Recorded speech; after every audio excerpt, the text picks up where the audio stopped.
Director Farrell, thank you for being here today. We have seen that recent concerns over privacy, public safety, and national security have led to restrictions on drones from certain foreign manufacturers.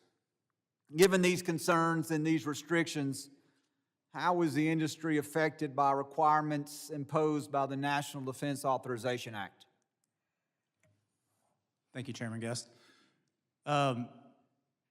So I believe that the United States industry is playing catch up.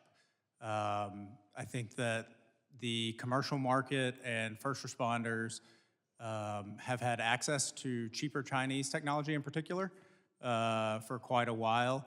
I think that we had heard testimony around the program that DIU has that has certainly led to advancements and investment in U.S. manufacturing. I think the CHIPS Act and other efforts in order to bring the technology back here, to invest in the critical components, the autopilots, the camera systems, have made a lot of headway. If you'd asked me this question several years ago, I think I would have said we're pretty far away, but recent investments, recent technology is really showing vast improvements. The work that we're doing through Project Justice is meant to support DHS components in their procurement processes. You heard about the bottleneck at DIU.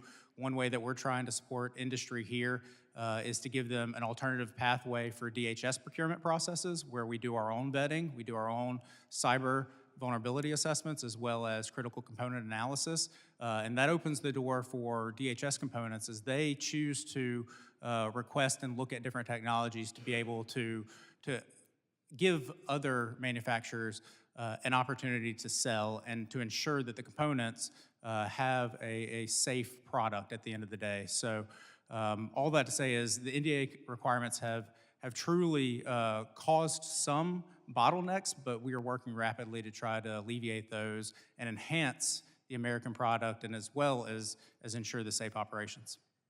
And Director Farrell, you mentioned Project Justice, a partnership between DHS, S&T, and the Raspet Flight Center there located at Mississippi State University. Could you just give us a kind of a brief overview of Project Justice? And then you mentioned just a moment ago, but maybe go into a little bit more detail, the work being done to support the Department of Homeland Security. Absolutely. So Project Justice was started as the Common UAS test site back in 2016. We exist now in our current iteration as Justice Next Gen. It's the Joint Unmanned Systems Testing and a Collaborative Environment program under the Air, Land, and Ports of Entry portfolio.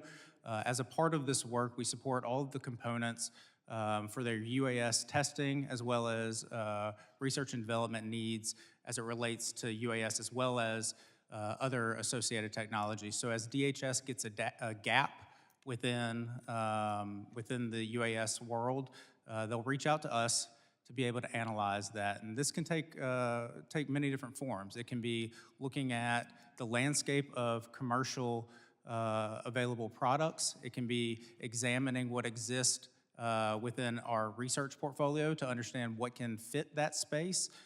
It can also be custom UAS development. We've developed UAS that the market wasn't providing for HSI, an entry-level drone that had some really great capabilities. And it can also be items where, like air domain awareness, we just delivered a tool for DHS that provides air domain awareness, leveraging the beyond visual line of sight capabilities that remote ID are meant to provide. And then also a broadcast through an ATAC system to give situational awareness. And we demoed that actually at the university's campus around a football game scenario.